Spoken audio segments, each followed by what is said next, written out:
Bismillahirrahmanirrahim. Assalamualaikum warahmatullahi wabarakatuh.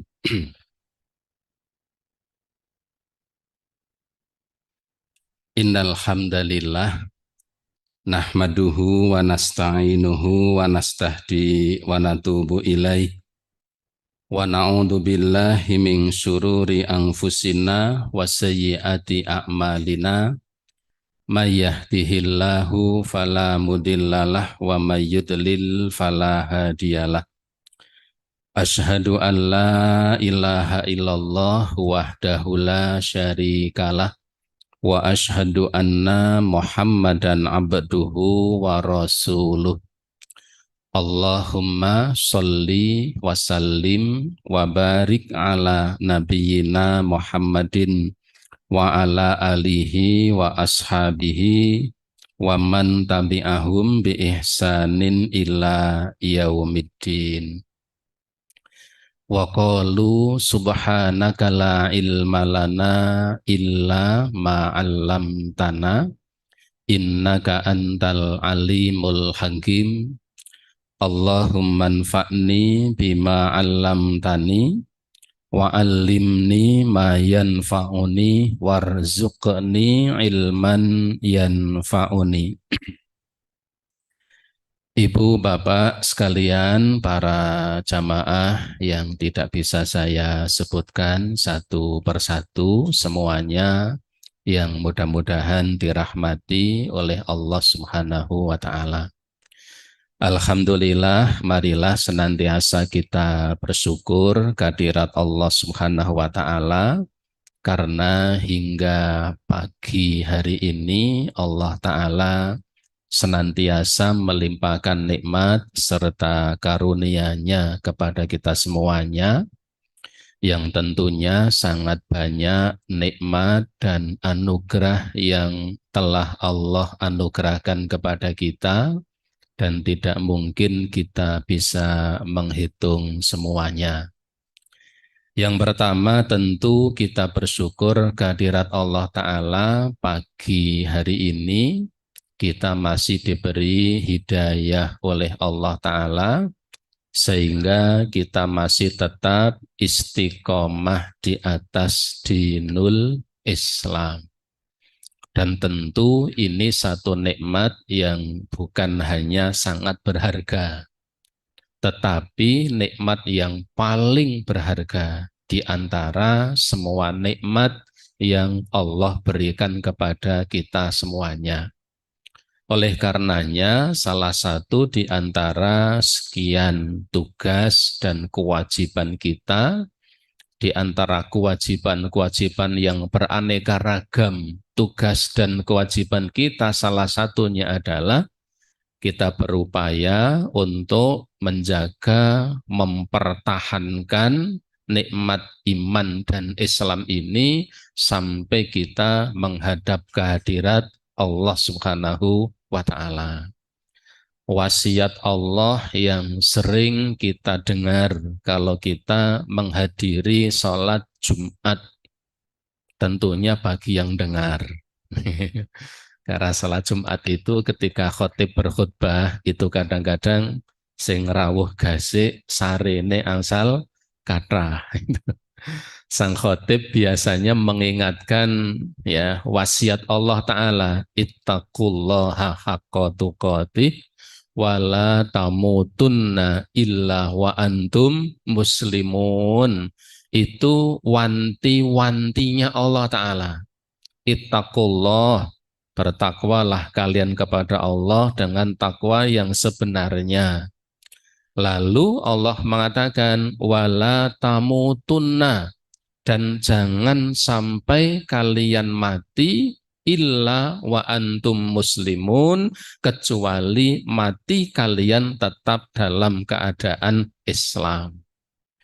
Ini sebagian mufassir menyebut dengan sebutan wasiatul uzma, wasiat Allah yang sangat agung, wasiat Allah yang paling agung, wasiat supaya apa?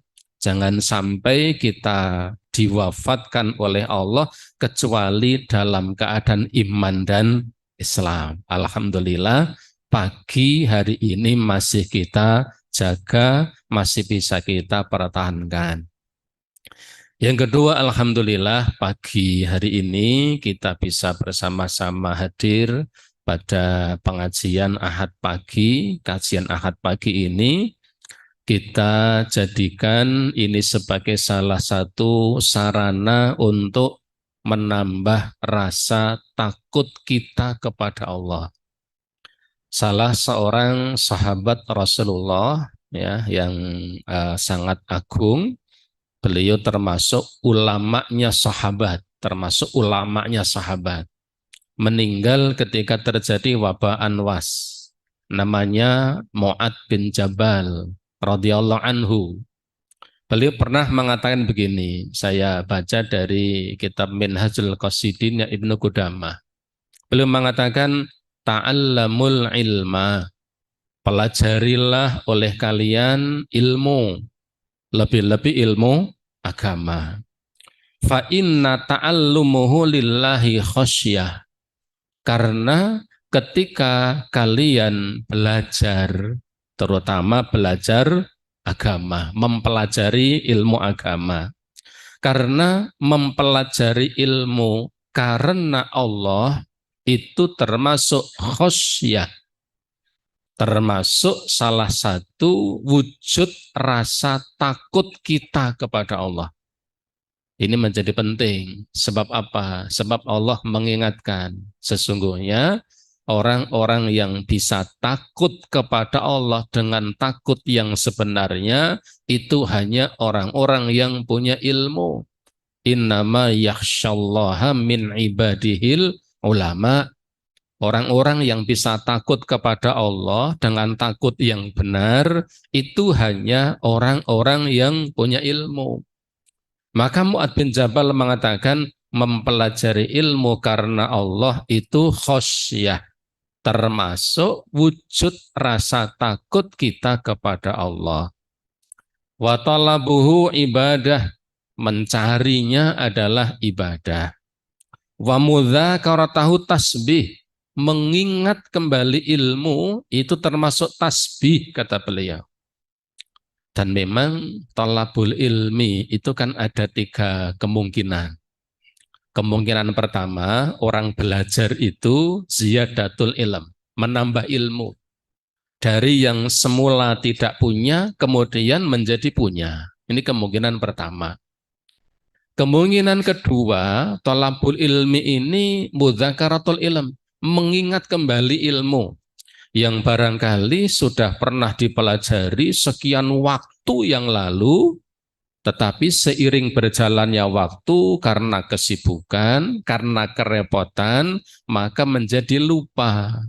Hadir di majelis ilmu dalam rangka mengingat kembali apa yang pernah diketahui tapi kemudian menjadi lupa. Yang ketiga, talabul ilmi bisa jadi apa? Taskhihul fahmi, membetulkan pemahaman. Jane pun ngertos kit mbiyen, tetapi ternyata memahaminya kurang tepat sehingga hadir di majelis ilmu dalam rangka membetulkan pemahaman. Nah, Mu'ad bin Jabal mengatakan mencari ilmu itu ibadah. Mengingat kembali ilmu itu tasbih. Wal bahtsu anhu jihad. Membahas ilmu itu termasuk jihad kata beliau. Wa ta'limahu liman la ya'lamu shadaqah. Lalu mengajarkan kepada orang yang tidak mengetahuinya itu termasuk sedekah. Mencarinya ibadah, mengingatnya termasuk bertasbih, ya, membahasnya termasuk jihad, mengajarkan kepada yang tidak tahu itu termasuk sedekah. Mengajarkan itu tidak harus yang banyak. Ibu bapak, seandainya kita itu hanya tahu abatasa, misalnya, ajarkan itu pada orang lain. Karena bisa jadi yang sepele itu yang nanti akan langgeng amalnya di hadapan Allah Subhanahu wa taala. Maka Mu'adz bin Jabal kemudian mengatakan wahwal anisu fil wahsyah, dan ilmu ini bisa menjadi anisu fil wahsyah. Kok kebetulan kalimatnya anis nih. Wahwal anisu fil wahsyah. Ini kebetulan saja, panjangan tidak usah. Ini ngaji malah ronda-ronda. Ilmu itu anisu fil wahsyah, bisa menjadi teman ya dalam kondisi duka, bisa menjadi pelipur hati. Anis itu kan pelipur hati nih kalau dalam ya, kalimat Mu'adz bin Jabal ini. Ilmu itu bisa jadi pelipur hati di kala duka. Wassahibu fil ghurbah, menjadi teman dalam kesendirian, ketika dalam keterasingan. Bahkan wal muhaddits khulwah, bahkan menjadi lawan bicara ketika tidak ada orang lain. Nah, ini ilmu. Nah, alhamdulillah Ibu Bapak sekalian, pagi hari ini kita bisa bersama-sama hadir, meskipun waktunya tidak terlalu panjang. Alhamdulillah kita jadikan sebagai sarana, ya, sebagai sarana wujud kita, bentuk takut kita kepada Allah Subhanahu wa taala.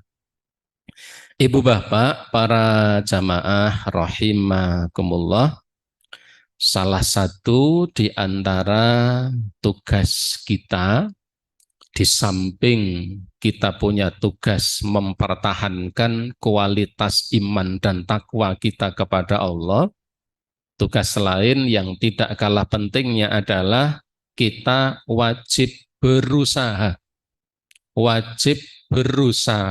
meningkatkan kualitas iman dan takwa kita. Wajib berusaha. Ya, jadi berusahanya itu yang wajib. Wajib berusaha, berupaya untuk meningkatkan kualitas iman dan takwa kita kepada Allah Ta'ala. Bagaimana caranya? Banyak sekali. Banyak sekali cara yang bisa kita lakukan untuk meningkatkan kualitas iman dan takwa kita kepada Allah Subhanahu wa taala. Salah satu di antaranya adalah ya, membaca, merenung kisah-kisah yang terjadi yang menimpa orang lain, baik orang-orang yang semasa dengan kita maupun kisah-kisah yang terjadi di zaman yang telah lalu, sehingga dengan merenung ini kita bisa mengambil pelajaran darinya. Oleh karenanya salah seorang sahabat Nabi ya namanya Abdullah ibn Mas'ud radhiyallahu anhu, beliau mengatakan begini, orang yang paling beruntung itu adalah orang-orang yang mau untuk mengambil pelajaran dari peristiwa yang menimpa orang lain, kejadian yang menimpa orang lain, baik kejadian itu terjadi di zamannya atau zaman yang telah lalu. Bahasa sekarang apa? Orang-orang yang punya kepekaan, peka. Peka niku napa basa Jawi ini pun? Napa? Sensitif bahasa Indonesia niku. Peka niku napa nggih? Nah, dalam tanggap nggih, orang yang peka, mboten peko. Peka, makanya peko dadi enten tambahkan jadi buruk niku jadi pekok niku. Orang yang peka. Kata Ibnu Mas'ud begitu. Orang yang paling beruntung itu adalah orang-orang yang peka. Orang-orang yang mau berpikir, merenung, mau mengambil pelajaran dari peristiwa kejadian yang menimpa orang lain, baik di zamannya maupun di zaman yang telah lalu. Mau untuk mengambil pelajaran.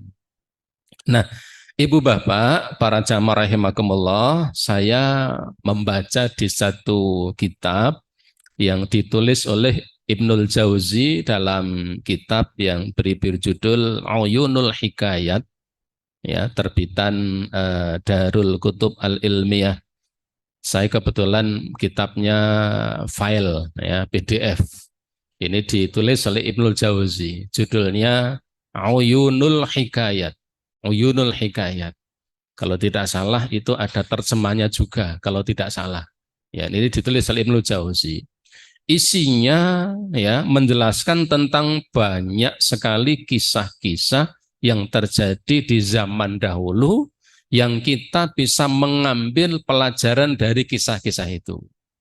Salah satunya adalah beliau menukil dari apa yang disebutkan, dikisahkan oleh Said Ibnu Musayyab, seorang tabi'ut tabi'in. Beliau mengatakan begini, suatu ketika, barangkali ibu bapak pernah juga mendengar kisah ini. Suatu ketika Luqmanul Hakim, Luqman, ya, Brisol Luqman, ya, tetangga saya juga ada yang namanya Luqman, sanes niku. Luqmanul Hakim yang dikisahkan di dalam Al-Quran itu, yang namanya disebut berapa kali di dalam Al-Quran? Dalam ayat itu disebut berapa kali? Enten sing menating itu menjadi nama surat, jelas. Namanya disebut juga dalam Al-Quran. Ya, berapa kali niku? Dari enten sing nate ngitung. Mangke ditung, kundur ditung. Makin nek leres hadiahi nyuwun suaminya masing-masing. Paling tidak disebut 2 kali dalam Al-Quran. Luqman itu pernah mengatakan pada anaknya begini, nak, nak, apapun yang menimpa kamu, yakini bahwa itulah yang terbaik. Meskipun rasanya sangat pahit. Luqman pernah mengatakan itu kepada anaknya. Ketika Luqman mengatakan seperti itu, anaknya menjawab apa? Ya abadi, ya dalam buku itu sebutkan, ya abadi, wahai bapakku, saya tidak paham terhadap apa yang bapak sampaikan. Kemudian bapaknya mengatakan, ya sudah, kalau begitu nanti kamu akan tahu, ya, sata'lamu ba'd, kelak kamu akan tahu, akan paham apa yang aku sampaikan kepada kamu ini. Selang beberapa hari, Luqman mengatakan pada anaknya bahwa di suatu kota yang cukup jauh, Luqman mendengar ada seorang nabi yang sedang diutus berdakwah di tempat itu. Maka Luqman mengajak anaknya, nak, kita datangi kota itu, kita dengarkan nasihat-nasihat nabi itu supaya kita bisa mengambil ibroh darinya. Anaknya mengiyakan, sepakat, deal. Maka kemudian Luqman dan anaknya mempersiapkan bekal. 2 ekor keledai dan bekal perjalanan yang cukup jauh. Nek pian rumiyin, nek ajeng kisahan, niku sangune lak brungkut. Nggih, prisa brungkut nggih. Brungkut niku kathah, mboten kaya sakniki. Nek sakniki tindak tebih sangune ming cukup ATM. Nek dulu kan berungkut, nggih, berungkut. Ya, sakniki pihnit niku cukup ATM. Ya, sakniki. Dulu saya kecil itu nek pihnit sangune kupat, lontong sing ora ana isine, tahu bacem, ndogodok. Ngoten nggih. Kayak melaku pirang kilo pun dipangan. Mengko ngerdalane kelak-kelok bermutah-mutah. Model piknik zaman kuno itu ya. Sekarang kan cukup ATM. Nah, Luqman ini mempersiapkan bekal 2 ekor keledai dan bekal makanan yang cukup perjalanan jauh. Ketika keduanya sudah berangkat, ya, beberapa hari perjalanan melintasi padang pasir yang cukup panas. Ketika itu kondisi bekal sudah semakin menipis. Keledai niku himar. Besok himar nggih. Himar niku jaran ning cilik. Nek enten ngen kula enten sing mastani jaran kuri, padahal ya ndak juga, itu beda ya. Nah, himar ini pun sudah mulai lelah. Luqman dan anaknya mengatakan, sepakat nak kita turun dari kendaraan ini. Kasihan, himarnya sudah lelah. Keduanya turun dari kendaraan. Ketika keduanya berjalan jauh di sana, ada titik hitam, di atasnya ada asap yang mengepul. Maka Luqman pada anaknya mengatakan, nak kamu lihat, jauh di sana ada titik hitam, di atasnya ada asap yang mengepul. Barangkali itu perkampungan, barangkali perkampungan. Mari, ayo kita percepat langkah kita. Nek wong Jawa pripun leh nganti-ngantikane. Yo, leh mlaku sing napa? Satset ngoten ya. Leh mlaku satset itu ada kampung. Kita nanti bisa ambil bakal di sana. Estu Luqman berjalan di depan ya, menuntun keledainya, anaknya di belakang. Rupa-rupanya ketika Luqman berjalan itu tidak menghiraukan anaknya yang di belakang. Terlalu semangat. Ya, meresani ada titik hitam itu. Padang pasir yang luas, tidak ada pohon, tidak ada apa-apa, ada titik hitam. Nah, ketika Luqman berjalan begitu, di depan dia tidak menghiraukan anaknya. Ternyata ketika dia menoleh, anaknya sudah tergeletak. Ya, tergeletak.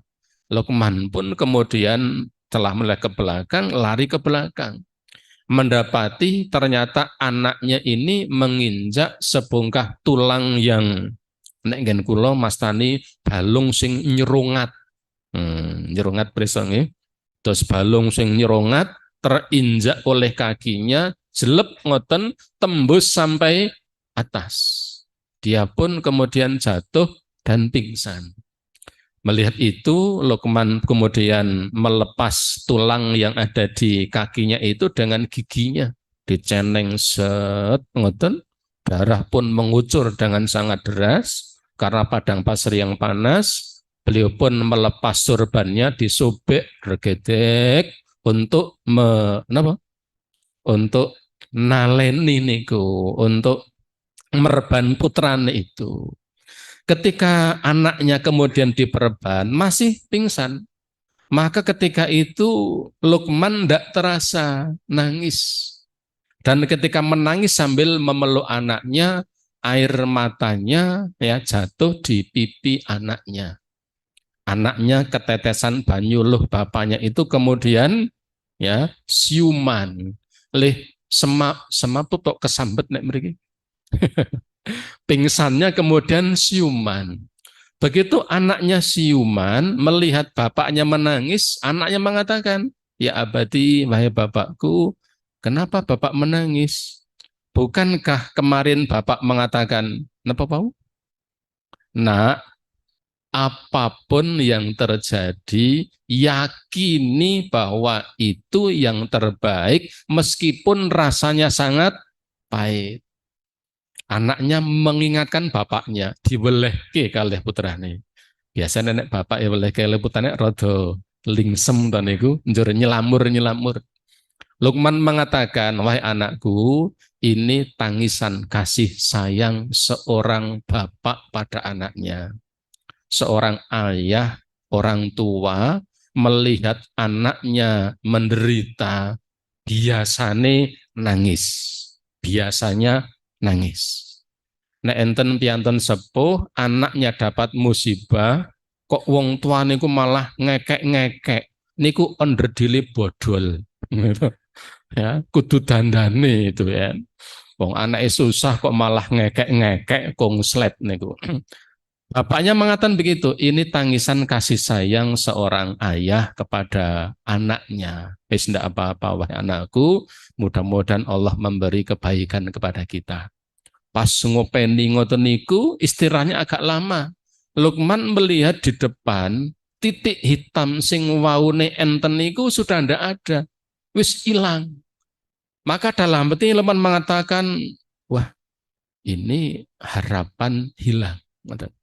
Karena kampung yang dikira ada kamu itu sudah hilang, berarti sudah ada. Tapi pada anak yang mengatakan, sudahlah nak, barangkali Allah sedang memberikan kepada kita musibah untuk mengalihkan dari musibah yang lain. Selang beberapa lama dari agak jauh, di dalam kitab itu disebutkan ada kuda dinaiki seorang laki-laki dengan pakaian putih, semakin dekat, dekat, dan dekat. Ini versinya macam-macam. Kalau di buku itu disebutkan setelah dekat ini Luqman tidak bisa melihat laki-laki itu, ya, tidak bisa melihat laki-laki itu. Laki-laki itu pun kemudian mengatakan pada Luqman, ya, siapa kamu? Ya, saya Luqman. Kemudian laki itu mengatakan, apakah kamu Luqman yang sering diceritakan orang penuh orang yang punya hikmah itu? Ya, mboten GR, mboten konjomune. Iya, untuk masa sampeyan ora kenal.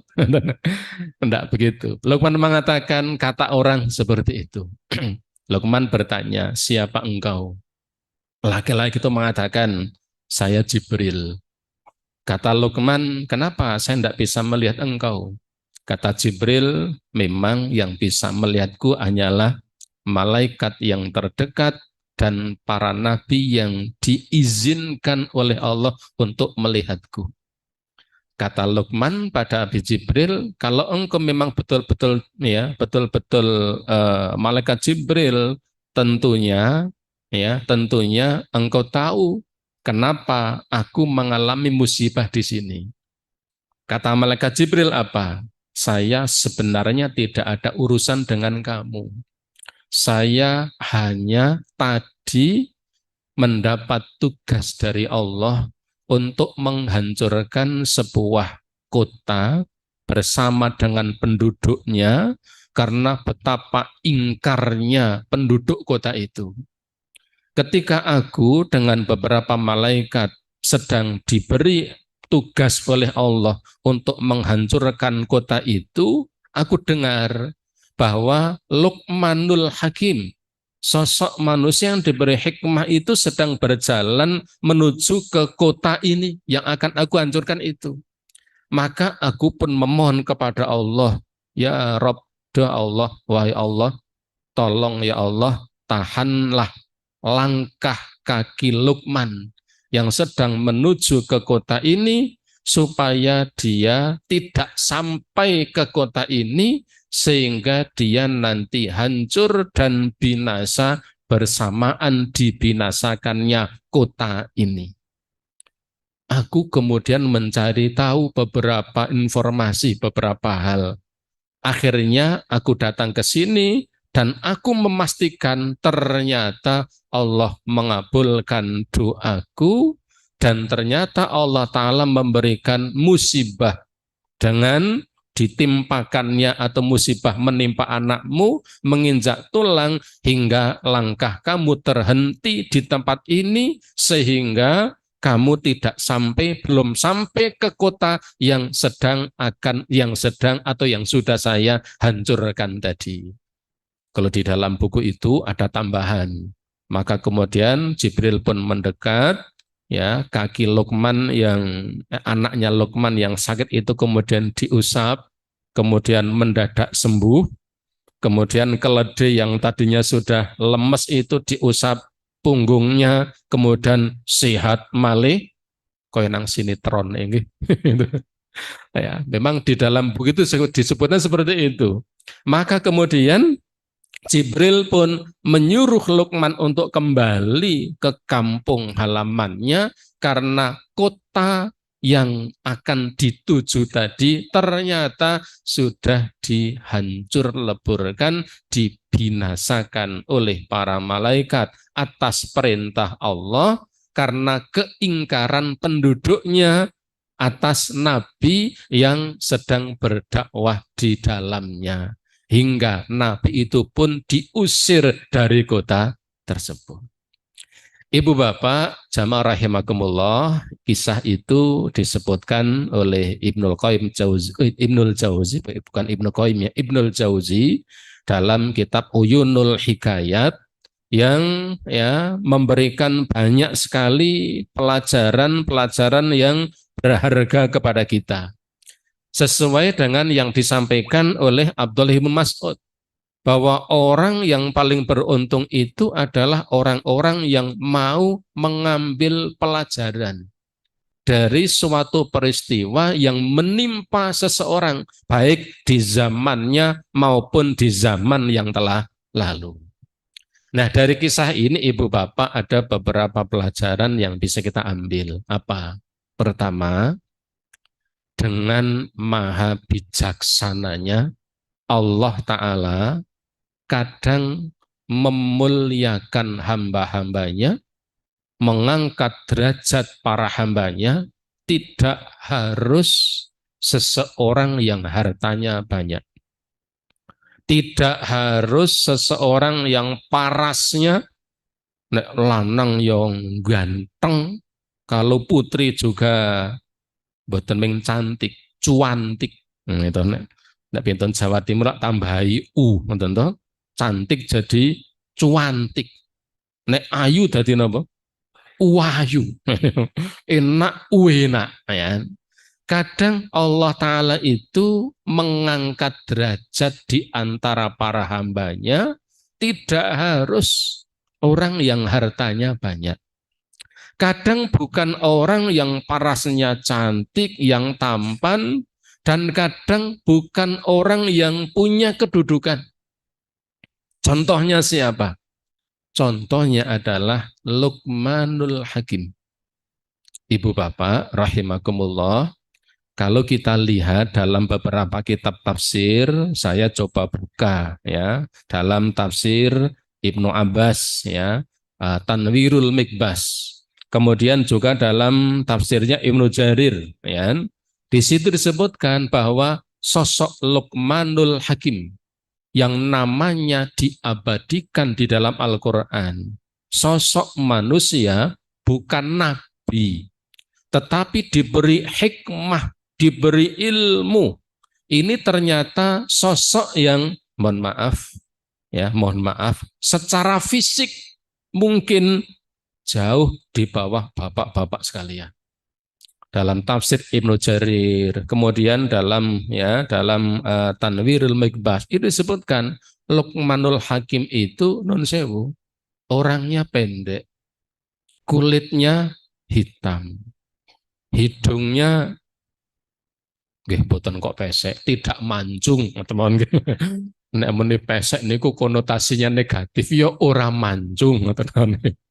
Orangnya pendek, hitam, hidungnya tidak mancung, bahkan beliau ini asalnya, kalau Ibnu Abbas mengatakan asalnya dari daerah Afrika, seorang budak yang diperjualbelikan dari satu majikan ke majikan yang lain sampai terdampar di wilayah Syam, ya, Palestina. Sampai akhirnya kemudian beliau dimerdekakan oleh majikannya karena majikannya melihat Luqman ini memiliki basirah, memiliki ilmu, memiliki pandangan yang sangat tajam dan lain sebagainya. Ini sosok Luqmanul Hakim. Bahkan ada yang mengatakan wafi roksihi zabib, ya, ada tambahan. Wallahu alam betulnya. Bahkan Luqman Hakim itu ya bukan hanya pendek, hitam, hidungnya tidak mancung, dan rambutnya itu ya wafi roksi zabib. Jadi di kepalanya itu koyo nempel anggur. Berarti keriting nopo? Nek mriki napa macane? Napa? Gembel, kriwil. Dados ngetuwel-ngetuwel ketok kulite, ngetuwel-ngetuwel ketok kulite. Mohon maaf, secara fisik seperti itu. Secara fisik seperti itu.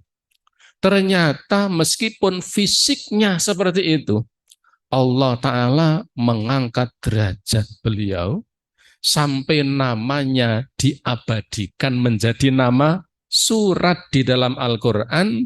Bahkan wejangan yang beliau sampaikan kepada anaknya diabadikan juga di dalam Al-Quran. Padahal secara fisiknya seperti itu.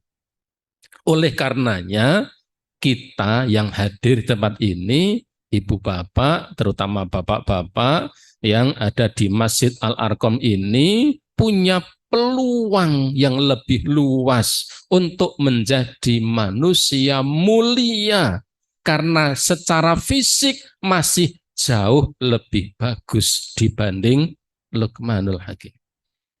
Jadi Allah Ta'ala itu memberikan kepada kita pembelajaran yang sangat berharga.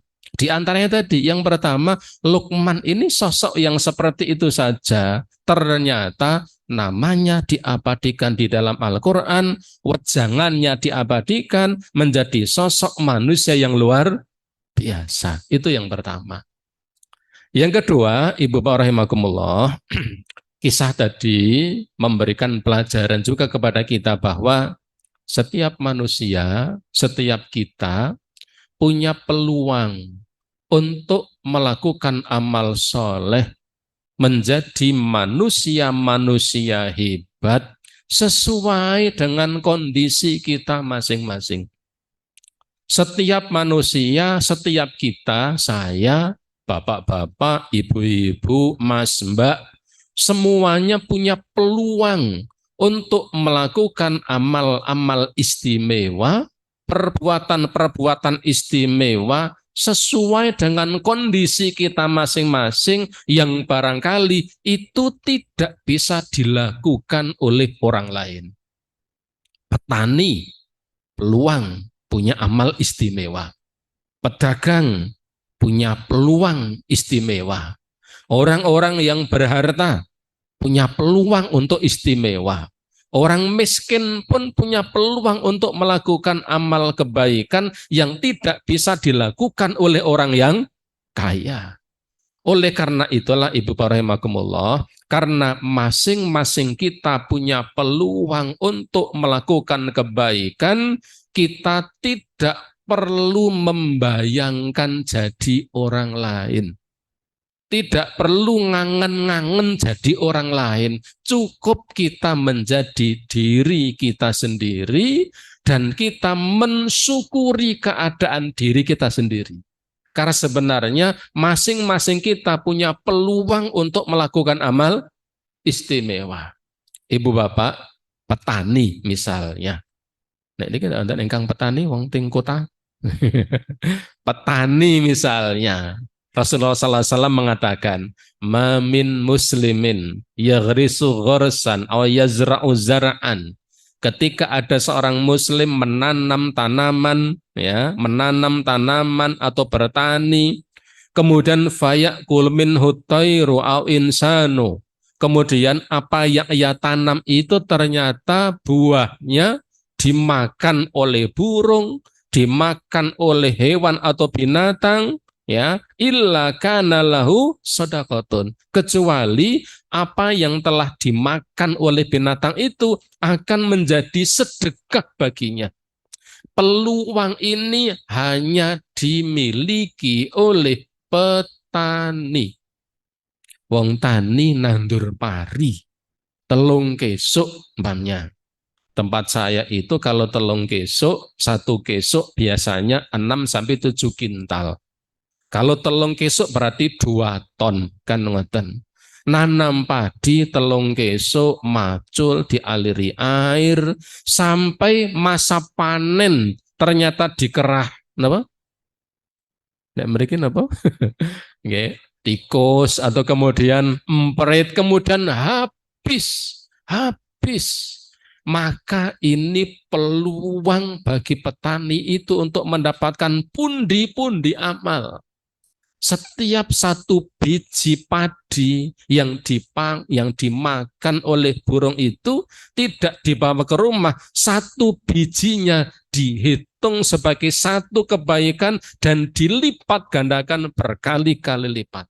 Peluang ini hanya dimiliki oleh petani.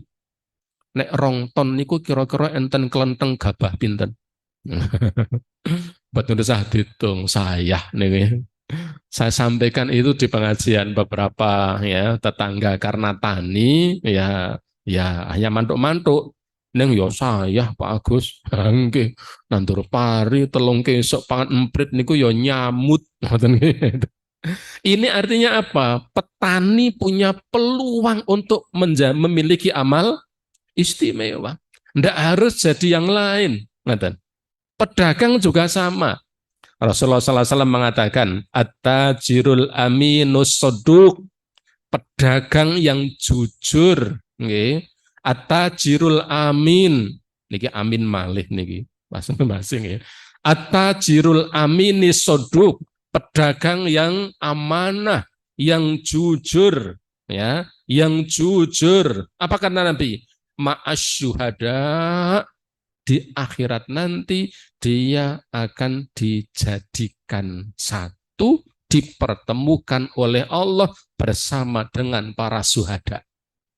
Bahkan dalam riwayat yang lain, ma'an nabiyina wasiddiqina wasyuhada, pedagang yang amanah, yang jujur, sing amanah tenan, sing jujur tenan, maka mereka akan bersama para nabi, para siddiqin, orang-orang yang mati syahid kelak di sisi Allah Subhanahu wa taala.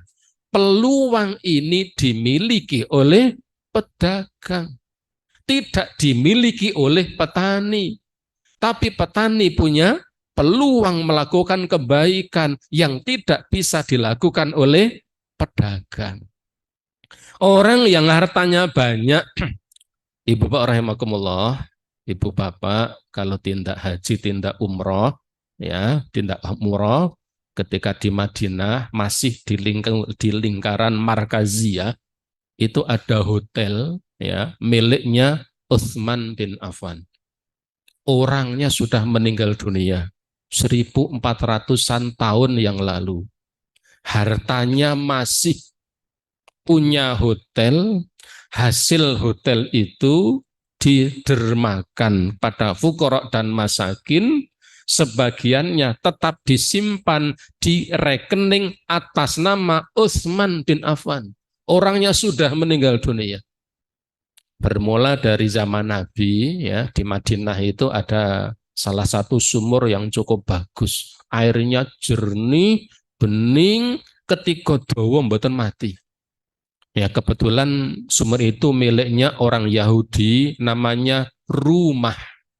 Ya, bukan Ummah. Namanya sinten? Rumah. Kebetulan Yahudi ini gutil, berasa gutil ya. Gutil niku napa?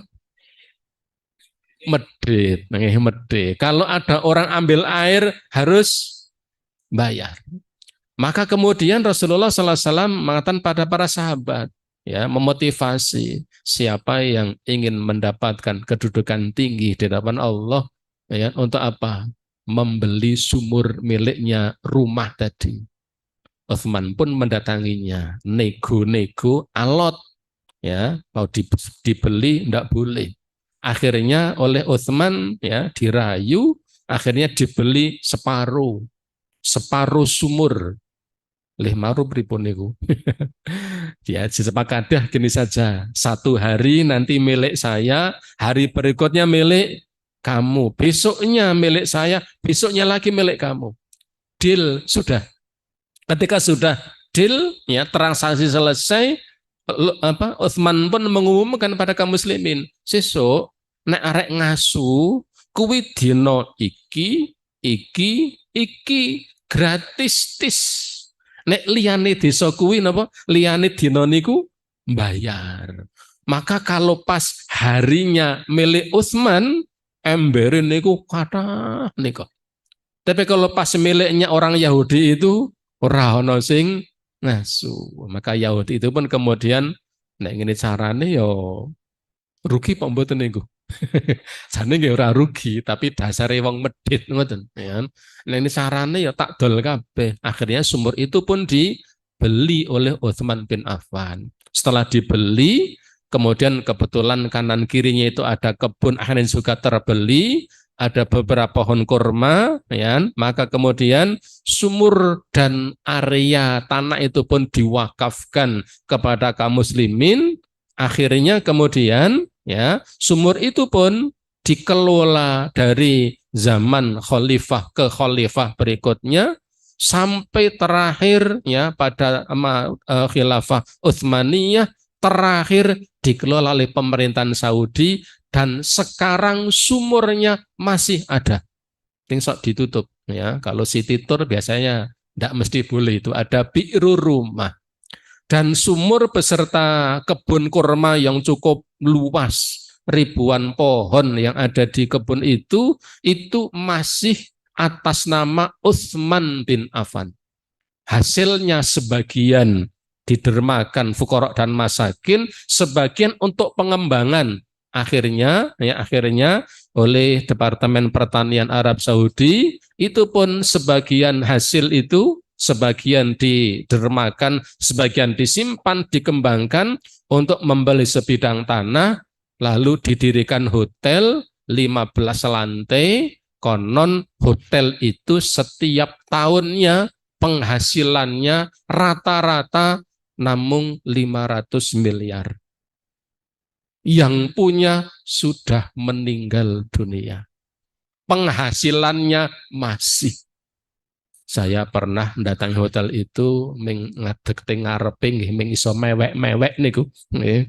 Kok ngene hotele ya, sing duwe sudah meninggal dunia, hotelnya masih menghasilkan hasilnya, sebagian ditasarufkan untuk fuqara masakin, sebagiannya disimpan di rekening tetap atas nama Utsman bin Affan. Peluang orang kaya.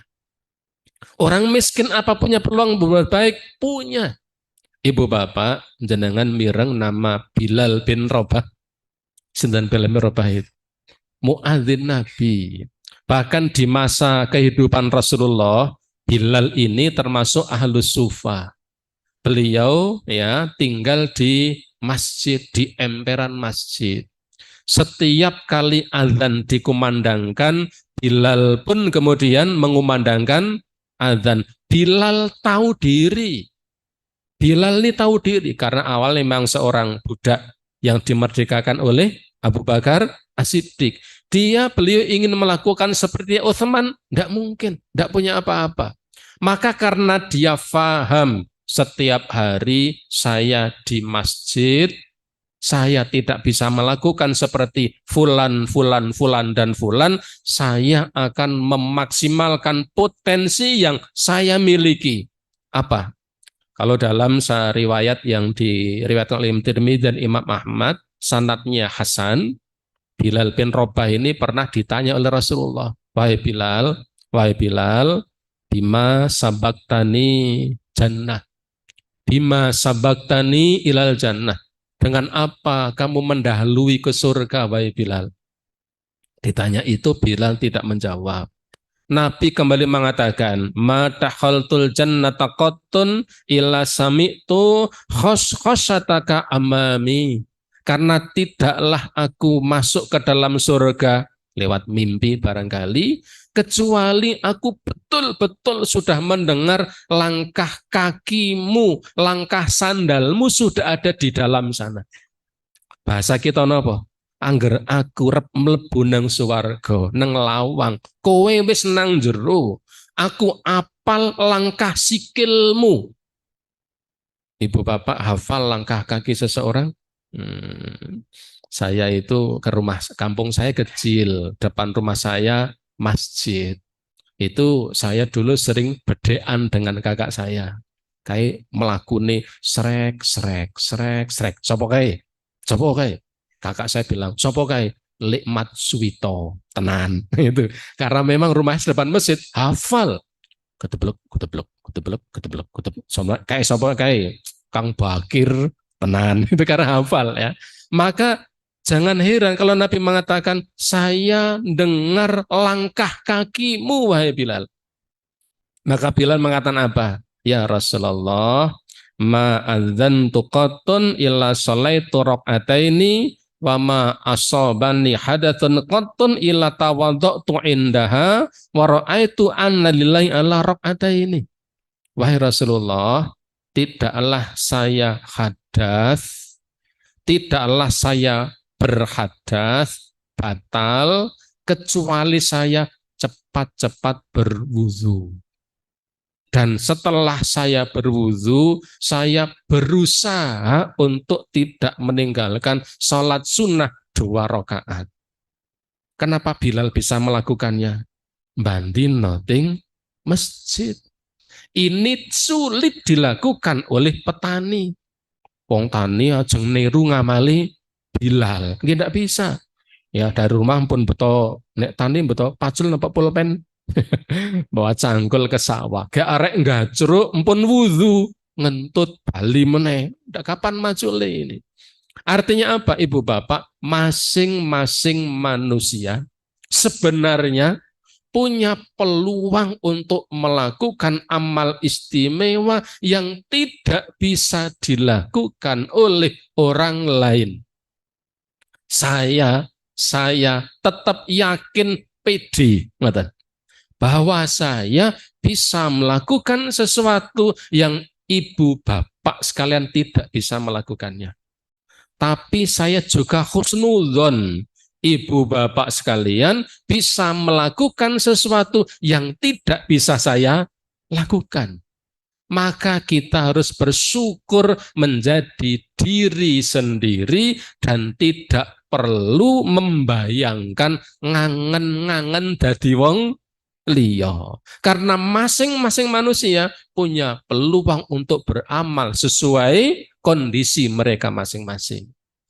Imam Malik itu pernah disurati oleh seorang ulama di Madinah, ya, namanya agak panjang. Namanya Abdullah bin Umar bin Hafs al-Umari. Sinten namine? Nah, kuwe lali. Wong Jawa niku ra kulino jenengane dawa. Saya punya tetangga namanya Muhammad ibnu Nazir. Dawa niku. Celukane Benu. Ora kulino jeneng dawa ini ya. Nah, ini nama kerennya Al-Umari. Al-Umari nulis surat pada Imam Malik. Imam Malik itu kan disebut Imamu Darul Hijrah karena beliau seumur-umur tidak pernah meninggalkan Madinah kecuali hanya haji dan umroh. Hebat niku. Betah ralungo-lungo kecualinya untuk haji dan umroh. Ini yang sekarang tidak bisa dilakukan. Era sekarang itu bola bali pihnit. Nonton yang Temanggung ini ngonten, kampung ini ngonten pihnit RT, pihnit RW, Dawes, PKK, kelompok tani, macam-macam. Intinya memang lunga-lungo. Ini loh. Setahun ralungon niku pegel awak ini. Imam Malik ini hampir tidak pernah meninggalkan Madinah kecuali untuk haji dan umroh. Saya baca itu gedek-gedek itu. Kok bisa nih seperti itu? Hari-harinya mengajar, dan mengajar. Rupa-rupanya Al-Umari nulis surat pada Imam Malik. Mengajak apa? Wah Imam Malik, perbanyak beramal, banyaklah menyendiri, kurangi mengajar pada anak-anak, memperbanyak ibadah kepada Allah Subhanahu wa Ta'ala. Suratnya panjang. Imam Malik membaca surat itu beliau mesem dan membalas suratnya Al-Umari.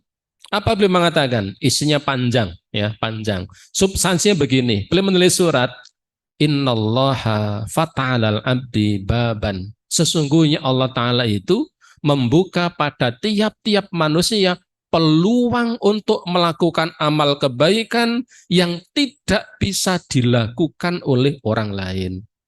Ada orang yang dimudahkan rajin sholat malam, tetapi sulit untuk bersedekah. Ada seseorang yang dia banyak baca Quran, baca Qurannya hebat, tapi jarang sholat malam. Ada seseorang yang dermawan, nyoh, rono brel. Nenek kon poso sunah belas mboten iso karena juragan rumah makan. Mereka icip nek poso kapan gitu. Tapi nopo brel. Ada orang yang dimudahkan puasa sunnah, puasanya rajin sekali, tapi tidak pernah bersedekah karena memang tidak ada yang disedekahkan. Itulah potensi masing-masing kita. Kita tidak perlu membayangkan jadi orang lain, ngangen-ngangen jadi orang lain, ya cukup kita bersyukur menjadi diri kita sendiri. Sebab masing-masing kita punya peluang untuk melakukan amal istimewa, amal yang hebat, yang itu tidak bisa dilakukan oleh orang lain. Ibu bapak, itu pelajaran-pelajaran yang bisa diambil. Yang ketiga, yang keempat, ya simple. Yang ketiga, kita biasakan husnudzon kepada Allah, bahwa apa yang menimpa kita itu yang terbaik. Meskipun rasanya John ora penak banget. Di balik itu banyak hikmah.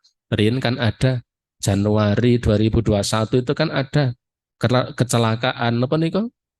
Sriwijaya Air yang jatuh di Putih Kepulauan Seribu. Itu kan ada seseorang yang ke bandara, ya berkeluarga 4 orang ditolak karena apa? Belum rapid, ya rapid apa namanya, tesnya itu ditolak karena sudah usang. Kalau mau naik harus membayar masing-masing 800.000. Ping papat, pintu ini kurang atas ping papat. Tas-tas nih ngitung duit nih. Akhirnya kemudian enggak jadi, ya hitung-hitung enggak jadi. Ternyata apa? Sambil pulang mbok pilih ya rada mendekel. Wah, jan ya kok ngene Rasido mau ke Pontianak orang itu. Wah, Rasido. Ternyata beberapa jam berikutnya mendengar pesawat yang mestinya dinaiki jatuh di Kepulauan Seribu. Penumpangnya banyak meninggal dunia. Mirengoten akhirnya pripun? Alhamdulillah. Sanajan sing teng mriku innalillah. Yang seperti ini sering terjadi pada kita. Kita sok keseso, ngoten. Ada musibah kecil langsung wah, jan. Ini. Padahal membiasakan berhusnuzon kepada Allah. Seperti tadi kata Luqman pada anaknya, apa bau? Nak, apapun yang menimpa kamu, yakini itulah yang terbaik meskipun rasanya sangat pahit. Terakhir, yang keempat, ada kalanya Allah Ta'ala memberikan kesempatan kepada para hambanya terkurangi dosa-dosanya dengan sakit yang menimpanya. Kalau sakit minimal sabar. Ada kelas tertentu yang mensyukurinya. Mbok yo sakit itu suwene kaya ngopo mawon, ndak boleh kita mengharap memohon agar ya Allah kula lara untu kok seminggu ramari-mari mbok kula niki golek mati mawon, ndak boleh. Orang yang sakit separah apapun tidak boleh meminta untuk diwafatkan. Yang sakit saja tidak boleh, apalagi sing ngopeni. Ngopeni seseorang, piantun sepuh, wis 2 tahun, 3 tahun, ngoten to? Ki lara, sing ngopeni ora sabar, njur ndonga, ya Allah mbok golek mati mawon. Malah diwacake surat-surat tertentu gitu. Men golek mati ini. Padahal ya sakit itu anugerah yang Allah berikan kepada hambanya sebab Allah tidak akan menetapkan ketetapan bagi para hambanya kecuali itu yang terbaik menurut Allah, meskipun menurut manusia sesuatu yang tidak mengenakan. Ibu bapak jam pitu langkung pitu maka kedangun kirang wicaksono. Ibu bapak rahimakumullah, barangkali itu yang bisa kami sampaikan pada ya kesempatan pagi hari ini. Silaturahim saya di Masjid Al-Arqam ini sekali lagi monggo kita bersyukur menjadi diri sendiri. Kita punya peluang, kita punya potensi yang kita yakin potensi yang kita miliki barangkali tidak dimiliki oleh orang lain. Dan itu ada pada setiap manusia, termasuk masing-masing kita semuanya. Maka mugi-mugi manfaat sedaya kesalahan, kekhilafan, kekirangan, mugi Allah paring ampunan, Kawula pungkasi kanthi subhanakallahumma wa bihamdika asyhadu an la ilaha illa anta astaghfiruka wa atubu ilaik. Assalamualaikum warahmatullahi wabarakatuh.